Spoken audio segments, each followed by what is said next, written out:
सारे जासूसों को परमेश्वर ने भेजा भेद लेने के लिए। हम यहाँ दो प्रकार के डर को देखते हैं। जब इस्राएलियों में से 12 जासूसों को मूसा ने भेजा भेद लेने के लिए कनान, उस वायदे की जमीन, और वो 12 के 12 भेद लेकर आए और उनमें 10 में भय छा है। हम देखेंगे दोनों में भय है, लेकिन अंतर है भय में, क्योंकि जो 10 लोगों पर भय छाया और उन्होंने उस भय में आकर उन लोगों जो बाकी थे उन पर भी वो भय उन्होंने छा दिया और वो सब क्या करने लगे, रोने लगे। बाइबल में लिखा है कि वो रोने और गिड़गिड़ाने लगे, अपनी छाती पीटने लगे कि क्या मूसा तू हमें यहाँ मारने के लिए लेकर आ गया था। है वो 10 जासूस थे, वो क्या कह रहे थे? अगर हम देखें, निकाल ले मेरे साथ गिनती की किताब और उसका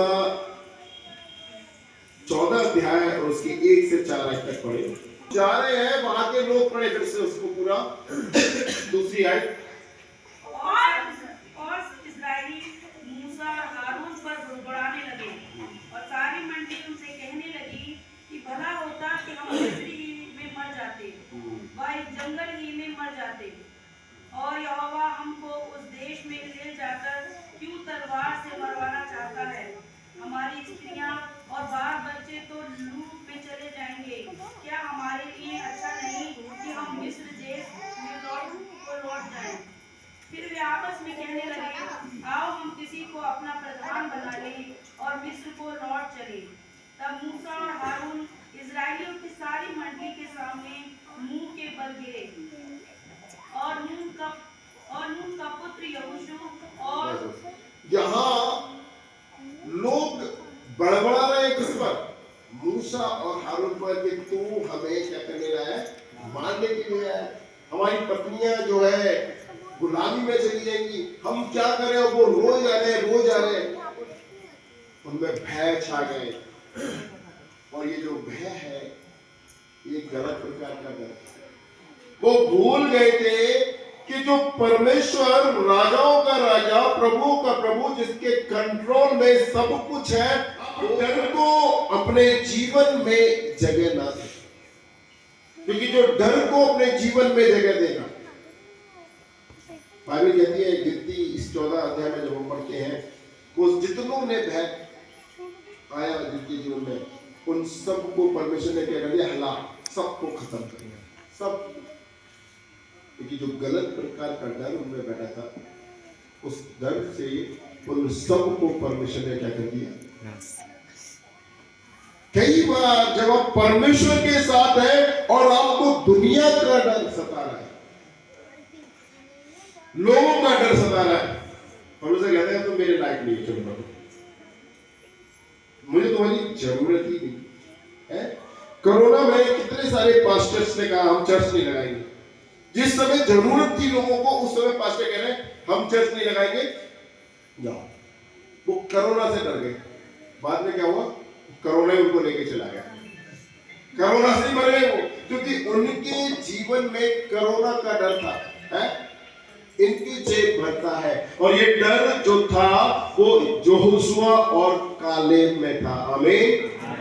यहाँ 2 लोग और है, 12 लोग में थे, 10 के अंदर संसारिक भय छाया है, लेकिन 2 के अंदर परमेश्वर का भय है। और कह रहे हैं कि यदि परमेश्वर हमारे साथ है तो हमारा कोई क्या कर सकता है। दूसरी ओर 2 जासूस और है ना, ये जोशुआ और कालेब। एक सही प्रकार का भय हम इनके जीवन में देखते हैं। और जब हम गिनती उसका 14 अध्याय उसकी 6 से 9 आयत तक पढ़ते हैं, क्या लिखा है?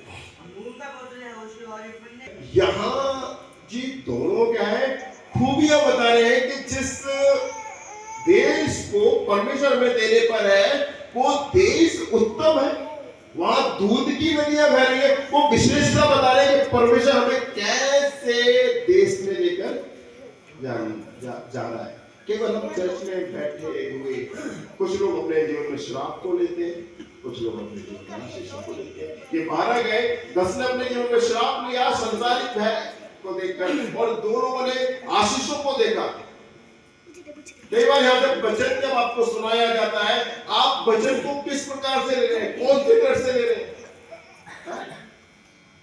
आज का वचन मेरे लिए क्या आशीषित है, आज जो सिमरन ने बोला वो मेरे लिए क्या आशीषित है, आज लीडिंग में मुझे क्या दर्शन मुझे दिया, ये डिपेंड करता है मेरे कि मैं यहाँ खड़े होकर मेरे जीवन में किस तरह है।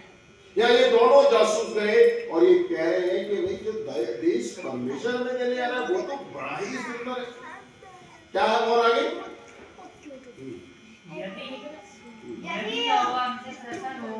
पढ़ने के लिए, यदि परमेश्वर हमसे खुश हो, आमीन है। आप इस चीज को देखिए, अगर परमेश्वर मुझसे खुश है तो वो बड़ी आशीष को मुझे दे सकता है। हालेलुया। आप हमेशा है ना, अगर परमेश्वर मुझसे खुश हो जाए है यहाँ और जो यहोशुआ है वो क्या करे, यदि परमेश्वर हमसे खुश हो जाए तो क्या हो जाएगा? तो हमको उस देश में जिसमें दूध और मधु की धाराएं बहती हैं पहुंचाकर उसे हमें, परमेश्वर हमसे खुश हो जाए, उस परमेश्वर का डर आपके जीवन में कैसा है? अब कैसे उस खुदा को प्रसन्न कर रहे हैं? रोज आप आशीषों को पाना चाहते हैं,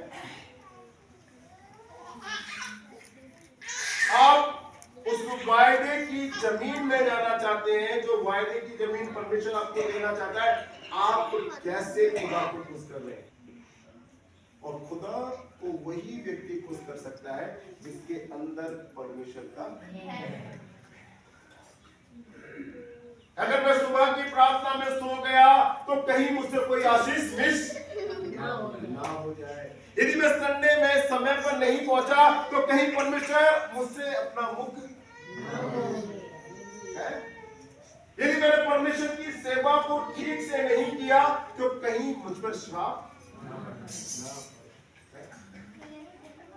और यदि मैं परमेश्वर को खुश कर दूं तो क्या पता परमेश्वर वो सारी आशीषें जिनका मैं सोचता नहीं, जिनकी मैं कल्पना नहीं करता, क्या पता वो मुझे वो भी दे दे। ये खुदा करता है और वो देता है। आपके जीवन में उसका भय कैसा? आप किस प्रकार से उसके भय को लेकर अपने जीवन में चलते हैं? क्या जोशुआ और कालेब कह रहा है कि यदि परमेश्वर प्रसन्न हो जाए तो क्या करेगा? यदि परमेश्वर यहोवा हमसे प्रसन्न हो जाए तो हमको उस देश में जिसमें दूध और मधु की धाराएं बहती हैं पहुंचाकर उसे हमें दे देगा। हाँ, हमें वहां उस वायदे की जमीन में पहुंचा देगा और हमें दे देगा। परिस्थितियां कितनी भी विपरीत क्यों ना हो, आपके आसपास कितने भी संकट क्यों ना हो, लेकिन यदि परमेश्वर हमारे साथ है, यदि वो हमसे प्रसन्न है तो क्या करेगा? आशीषों को मुझे और आपको दे देगा। हम परिस्थितियों को ना देखें, अपने आसपास की चीजों को ना देखें। जब तक पतरस यीशु मसीह को देख रहा था तब तक वो क्या कर रहा था? पानी पर चल पा रहा था। वो इधर उधर की परिस्थितियों को नहीं देख रहा था। और जैसे ही उसने देखा समुद्र लहरें उठा रहा है, पानी इतनी तेजी बह रहा है, और जैसे उसने इधर उधर देखा और वो क्या, उसे डर लगा परिस्थितियों से, और वो क्या होने लगा? कई बार हमारा भरोसा इसी प्रकार से डगमगा जाता है। लोग क्या कहेंगे? हम अगर चर्च घरों में प्रार्थना करें, मुझे कई बार कई लोगों ने बोला शाम की प्रार्थना बंद कर दो पास्टर जी, अच्छा नहीं जाना है। हम इतनी सारी न्यूज सुन रहे थे पिछले दिनों, यहाँ पर उन्होंने दबिश दी, यहाँ पकड़ा, वहां पकड़ा, वहां पकड़ा है। क्या बंद करो। मेरा आपका भरोसा कैसा है? हम कई बार इधर उधर की परिस्थितियों को देखते हैं और डर जाते हैं और परमेश्वर का साथ छोड़ देते हैं। लेकिन परमेश्वर का वचन ये कह रहा है कि यदि परमेश्वर हमसे प्रसन्न हो तो क्या है?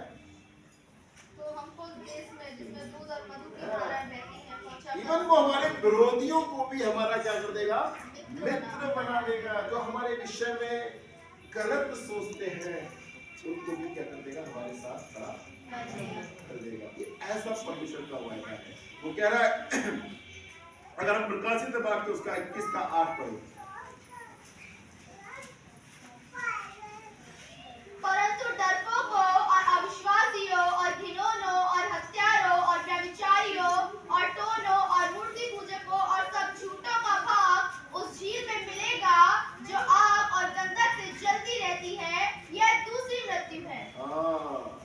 ये कौन सी मृत्यु है? दूसरी मृत्यु। और किन लोगों को उस नरक और उस गंधक और उस आग में भाग मिलेगा? जो डरपोक है। यहाँ लिखा है साफ, परंतु जो भय से भरे हुए और अविश्वासी हैं। परमेश्वर कह रहा है मैं तेरे लिए असंभव बातों को करूंगा। मैंने तेरे विषय में जो सोचा है वो तेरे नुकसान का नहीं, तो तेरे लाभ की जो योजना मैं तेरे लिए बनाता हूँ, जो कल्पना मैं तेरे लिए करता हूँ, वो तेरे हमारा कहीं नुकसान ना हो जाए। हमारे 1000 रुपए की जो है नुकसान ना हो जाए। अभी कहती है परंतु जो भय से भरे हुए और अविश्वासी हैं।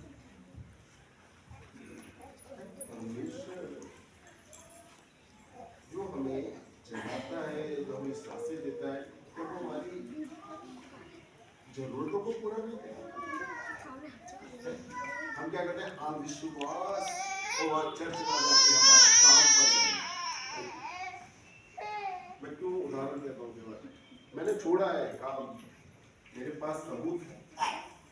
मुझे संडे में कितनों ने बुलाया, मैंने कि जॉब नौकरी नहीं की, लेकिन मैं संडे में परमेश्वर की सेवा। तो क्या प्रभु ने मुझे भूखे मरने दिया आज तक?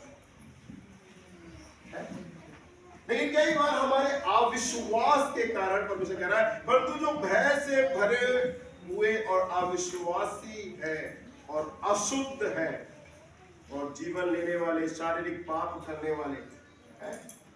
कौन लोग? शारीरिक पाप करने वाले, दुष्शक्तियों का प्रयोग करने वाले या मूर्तियों की पूजा करने वाले, और वे सब जो झूठे हैं वे सदा जलती हुई आग के सागर में अपना हिस्सा पाएंगे। हमारा उनका हिस्सा कहाँ है? जो डरपोक है, जो मूर्तियों की पूजा करते हैं और जो अपने शरीरों को अशुद्ध करते हैं।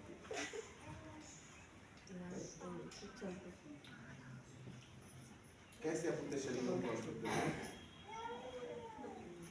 बहुत लीपापोती करके भी। अभी हम एक शादी में गए, मेरी बेटी गई कि पवित्रियों का प्रयोग करना है। क्यों इतना मेकअप पोत कर जाना? दूसरों को अपनी तरफ अट्रैक्टिव करना। मेरी बेटी बोली पापा मैं सबसे पूरी लड़की। मैंने कहा नहीं बेटा, तुम मेरी नजरों से और परमेश्वर की नजरों से देख, तू सबसे खूबसूरत उन सब। वो सब बनावटी है लेकिन तू नेचुरल थी। जैसा खुदा ने तुझे बनाया तू वैसी ही थी। तूने बहुत लीपा पोती नहीं। बाइबल कह रही ऐसे लोगों के लिए क्या है? हंसने वाली बात नहीं, गंभीरता वाली बात है। ऐसे लोगों के लिए कौन सा भाग है? वो सदा जलती हुई आग के सागर में अपना हिस्सा है, जो अपने शरीरों को नचवाते हैं, कुछ वो टैटू लगाते हैं। ये लोग क्या है? ये उस आग की झील में डाले जाने वाले। ये अपने आप को दुनिया में, अरे लोगों के साथ नहीं चलेंगे, लोग क्या कहेंगे? हैं? 4 लोग क्या कहेंगे? हम किस बात की बात करते हैं? 4 लोग क्या कहेंगे? अरे इसने मांग नहीं भरी, 4 लोग क्या कहेंगे? इसने बिंदी नहीं लगाई, 4 लोग क्या कहेंगे? हम 4 लोगों के चक्कर में उस सर्वशक्तिमान पिता परमेश्वर को एक साइड में,